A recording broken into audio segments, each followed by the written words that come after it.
तो बच्चों इस वीडियो में डिस्कस करेंगे क्लास 7 सब्जेक्ट हिंदी के एनुअल क्वेश्चन पेपर को, जो कि आपकी प्रैक्टिस के लिए है। ठीक है, सबसे इम्पोर्टेंट ये है कि अभी तक जितने पेपर हुए हैं मॉर्निंग इवनिंग दोनों के ऑल सब्जेक्ट आंसर अपलोड हैं। कमेंट में प्लेलिस्ट की लिंक मिलेगी, ओपन करके देख सकते हो।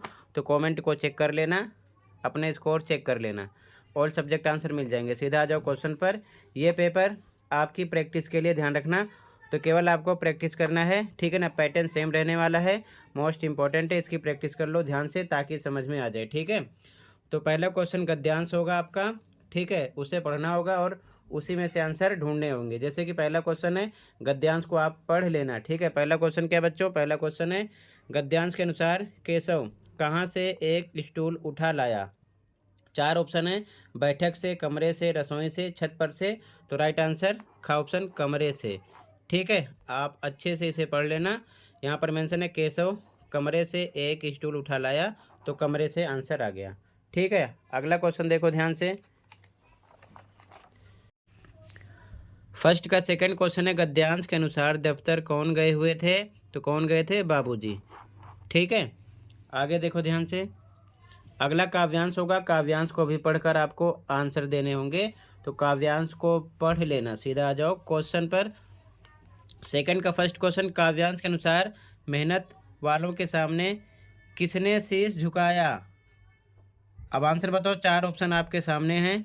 ठीक है, पर्वत ने, आकाश ने, धरती ने या फिर नदी ने। तो किसने झुकाया था, पर्वत ने। ठीक है, अगला काव्यांश में गैरों की खातिर का क्या अर्थ है। भाई के लिए, मित्र के लिए, अपने लिए या फिर दूसरों के लिए।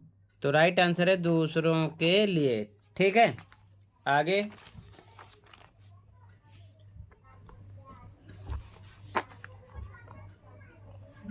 अगला क्वेश्चन, निम्नलिखित व्याकरणिक प्रश्नों के उत्तर लिखिए। कविता शब्द का बहुवचन तो क्या होगा, कविताएं। ठीक है, नीचे दिए गए विकल्पों में जातिवाचक संज्ञा पहचानिए। तो जातिवाचक संज्ञा है नदी। ठीक है, इसी प्रकार संज्ञा के 3 भेद होते हैं, व्यक्तिवाचक, जातिवाचक, भाववाचक। उसको आप अच्छे से पढ़ लेना। ठीक है, अगला नवीन शब्द का विलोम शब्द है। तो नवीन का होता है प्राचीन, नवीन मीन्स नया, प्राचीन मीन्स पुराना। ठीक है, आगे 10वीं मंजिल में विशेषण के भेद की पहचान कीजिए।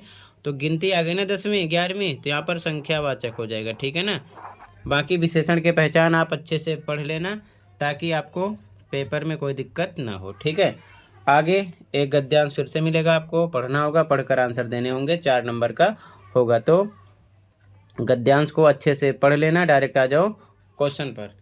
ठीक है, क्वेश्चन पे आ जाओ।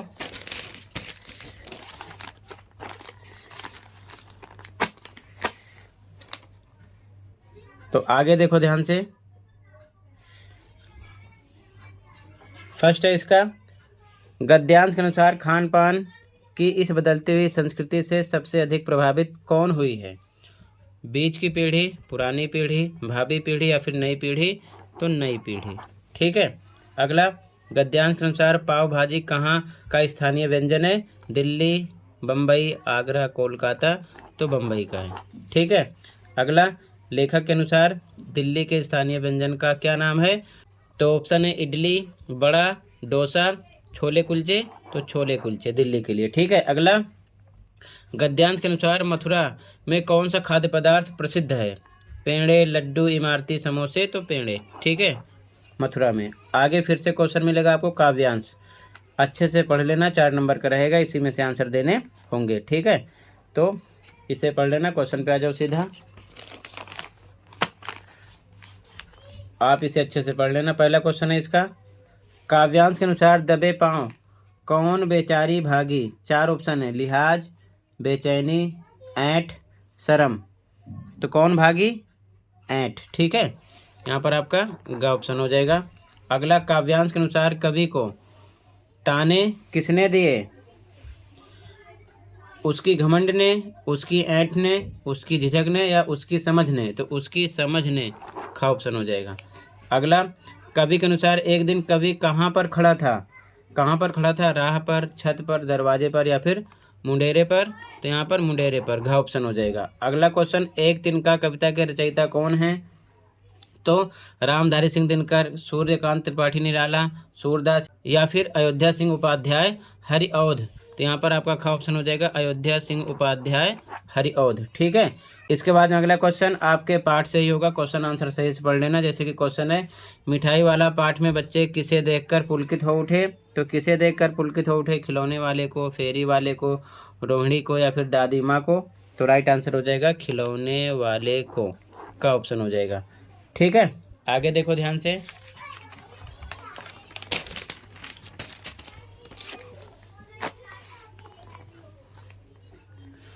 अगला, पापा खो गए पाठ में खंबे की बात कौन सुन रहा था? 4 ऑप्शन है, पेड़, पोस्टर, लेखक या फिर लेटर बक्स। तो यहाँ पर आपका का ऑप्शन हो जाएगा पेड़। अगला 7वां क्वेश्चन, निम्नलिखित प्रश्नों के उत्तर लिखिए। पहला, हम पंछी उन्मुक्त गगन के पाठ में पक्षी के पिंजरे की तीलियां किस धातु से बनी हुई बताई गई हैं? लोहे की, सोने की, तांबे की या फिर चांदी की? तो आप बताओ किसकी? राइट आंसर हो जाएगा सोने की। ठीक है। अगला, रहीम के दोहे पाठ में मछली किसके वियोग में प्राण त्याग देती है? बादल के, साथी के, बच्चों के या फिर पानी के? तो मछली पानी के वियोग में प्राण त्याग देती है। इसके बाद में व्याकरणिक प्रश्न होगा, आपको समास अच्छे से पढ़ लेने हैं ताकि आप अच्छे से आंसर कर पाओ। जैसे कि पहला क्वेश्चन है, हानि लाभ में समास बताइए। तो हानि लाभ में आपका कौन सा समास है? द्वंद्व समास है। ठीक है, द्वंद्व समास। अगला क्वेश्चन, प्रतिदान शब्द में मूल शब्द लिखिए। तो देखो, इसका विच्छेद करोगे तो आ जाएगा प्रति, ये उपसर्ग हो जाएगा, प्लस दान।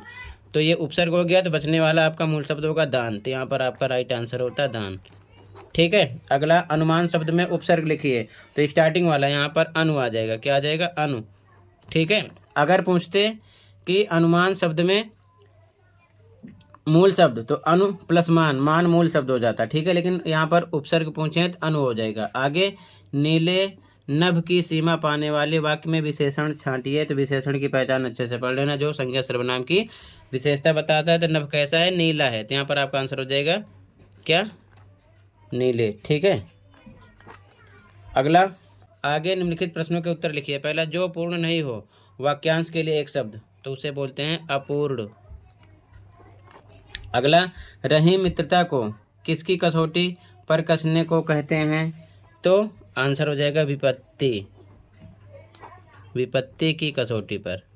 अगला, पंछी किसके बंधन में अपनी गति और उड़ान भूल गए हैं?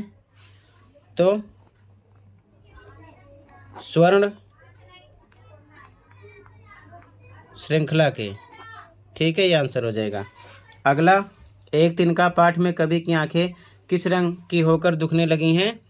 तो लाल रंग कर। ठीक है ना, लाल रंग की, लाल हो जाएगा आंसर। ठीक है, आगे देखो ध्यान से। अगला क्वेश्चन, फिर से निम्नलिखित प्रश्नों के उत्तर लिखिए। ठीक है। पहला क्वेश्चन, पापा खो गए पाठ में आपको सबसे बुद्धिमान पात्र कौन सा लगा? तो यहाँ पर कौवा आंसर आ जाएगा, कौवा लगा। ठीक है। अगला क्वेश्चन, मिठाई वाले पाठ में चुन्नू मुन्नू ने कितने में खिलौने खरीदे थे? आप बताओ कितने में खरीदे थे? 2 पैसे में। ठीक है। अगला, अपूर्व अनुभव पाठ में तोतो चांद यासुकी चांद को पेड़ पर चढ़ाने का कौन सा तरीका अपना रही थी? तो आंसर बताओ कौन सा तरीका अपना रही थी? सीढ़ी लगाकर। ठीक है। अगला, नीलकंठ पाठ में मोर के दोनों बच्चों को चिड़ी मार कहाँ से पकड़ कर लाया था? आंसर बताओ कहाँ से पकड़ कर लाया था? शंकरगढ़ से। ठीक है, शंकरगढ़ से। ठीक है, आगे देखो ध्यान से। ये 4 आंसर इनके हो गए। अगला क्वेश्चन 11वां, निम्नलिखित गद्य आधारित प्रश्नों में से किन्हीं 4 प्रश्नों के उत्तर लगभग 30 से 40 शब्दों में लिखिए। पहला क्वेश्चन, इसका पहला क्वेश्चन है, मिठाई वाले में वे कौन से गुण थे जिनकी वजह से बच्चे बड़े भी उसकी ओर खींचे चले आते थे? ठीक है, तो इसका आंसर देखो।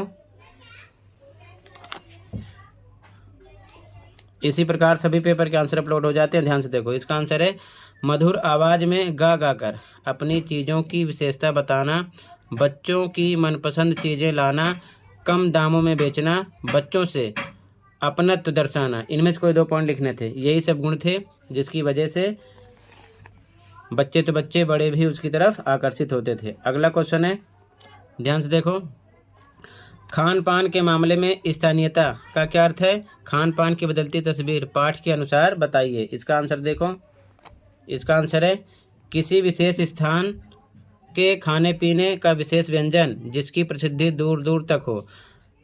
मसलन मुंबई की पाव भाजी, दिल्ली के छोले कुलचे, मथुरा के पेड़े व आगरे के पेठे नमकीन आदि। इसी प्रकार ये अपनी प्रसिद्धि दर्शाते हैं। ठीक है, इसका आंसर था। अगला क्वेश्चन है, ध्यान से देखो, अगला क्वेश्चन है नीलकंठ पाठ में मोर मोरनी के नाम किस आधार पर रखे गए? आंसर देखो, इसका आंसर है मोर की गर्दन नीली थी इसीलिए उसका नाम नीलकंठ रखा गया, जबकि मोरनी मोर के साथ साथ रहती थी अतः उसका नाम राधा रखा गया। ये इसका आंसर है। ठीक है, क्लियर है? आगे देखो ध्यान से। अगला क्वेश्चन है अपनी माँ से झूठ बोलते समय तोत्तो चान की नज़रें नीचे क्यों थी? अपूर्व अनुभव पाठ के आधार पर उत्तर दीजिए। तो इसका आंसर देखो, इसका आंसर है उसने माँ से झूठ कहा कि वह यासुकी चांद से मिलने उसके घर जा रही है। ये कहते समय उसकी नज़रें नीची थी क्योंकि वह माँ से झूठ बोल रही थी। इसका आंसर हो जाएगा। ठीक है, आगे देखो। अगला क्वेश्चन है लेटर बक्स को सभी लाल ताऊ कहकर क्यों पुकारते थे? पापा खो गए पाठ के आधार पर उत्तर दीजिए। तो इसका आंसर है लेटर बक्स का रंग पूरे का पूरा लाल रंग से रंगा हुआ था, इसीलिए सब उसे लाल ताऊ कहकर पुकारते थे। ठीक है, इसका आंसर हो जाएगा। क्लियर है? आगे देखो। इसके बाद में अगला क्वेश्चन नंबर 12 यहाँ पर कह रहा है कि निम्नलिखित पद आधारित प्रश्नों में से किन्हीं 3 प्रश्नों के उत्तर लगभग 30 से 40 शब्दों में लिखिए। पहला क्वेश्चन, पहली कठपुतली की बात दूसरी कठपुतली को क्यों अच्छी लगी? आंसर देखो इसका, इसका आंसर देखो, वे भी स्वतंत्र होना चाहती थी और अपने मनमर्जी के अनुसार चलना चाहती थी, इसीलिए वे पहली कठपुतली की बात से सहमत थी। ठीक है, इसका आंसर हो जाएगा। सेकंड क्वेश्चन, पक्षी उन्मुक्त रहकर अपनी कौन कौन सी इच्छाएं पूरी करना चाहते हैं? अपने शब्दों में स्पष्ट कीजिए। इसका आंसर देखो, इसका आंसर है, ध्यान से देखो, वे खुले आसमान में उड़ना चाहते हैं, नदी झरनों का बहता जल पीना चाहते हैं, नीम के पेड़ की कड़वी निबोरियाँ खाना चाहते हैं, पेड़ की सब ऊंची फुनगी पर झूलना चाहते हैं। ठीक है, इनमें से कोई 2 पॉइंट लिखने थे। इसका आंसर हो जाएगा। आगे देखो, आगे क्वेश्चन का आंसर देखो ध्यान से। अगला क्वेश्चन है सज्जन और विद्वान के संपत्ति संचय का क्या उद्देश्य है? रहीम के दोहे पाठ के आधार पर उत्तर दीजिए। इसका आंसर देखो, सज्जन और विद्वान संपत्ति का अर्जन दूसरों की भलाई के लिए करते हैं, उनका धन हमेशा दूसरों की भलाई में खर्च होता है। इसका आंसर हो जाएगा। अगला क्वेश्चन, आंख में तिनका पड़ने के बाद घमंडी की क्या दशा हुई? एक तिनका पाठ के आधार पर आंसर दीजिए। इसका आंसर है उसकी आंख लाल होकर दुखने लगी, वह बेचैन हो गया और उसकी सारी ऐंठ समाप्त हो गई। इसका आंसर हो जाएगा। ठीक है, आगे देखो ध्यान से। इसके बाद में अगला क्वेश्चन होगा निम्नलिखित में से किसी एक विषय पर लगभग 80 से 100 शब्दों में अनुच्छेद यानी कि पैराग्राफ लिखना होगा, जिसको आप निबंध बोलते हो। 3 ऑप्शन है, तीनों में से कोई एक पर आपको बना बनाकर लाइन लिखनी होगी। ठीक है, तो इसे आप खुद कर लेना। इसके बाद में अगला क्वेश्चन आपको मिलेगा 80 से 100 शब्दों में पत्र लिखने के लिए। ऑप्शन होंगे, चॉइस होगी ऊपर वाला करो या फिर नीचे वाला। जैसे कि पहले अपने मौसेरे भाई के विवाह समारोह में गांव जाने के लिए अवकाश हेतु विद्यालय के प्रधानाचार्य को प्रार्थना पत्र, तो आप लिख लोगे सेवा में श्रीमान करके जैसे लिखते हो। या फिर अथवा ऑप्शन है विद्यालय के वार्षिक कार्यक्रम में अपनी भूमिका की जानकारी देते हुए अपने छोटे भाई को पत्र लिखिए। दोनों में से कोई एक। तो ये दोनों आप खुद करोगे, बार बार 6ठी 7वीं में करते आ रहे हो। ठीक है ना, तो इसको आपको अपने आप करना है। टोटल मैंने कंप्लीट पेपर डिस्कस कर दिया, अच्छे से प्रैक्टिस कर लो। ठीक है, मिलते हैं अगली वीडियो में। कहीं पर कोई डाउट है कमेंट कर सकते हो। Thank you for watching and take care. Okay.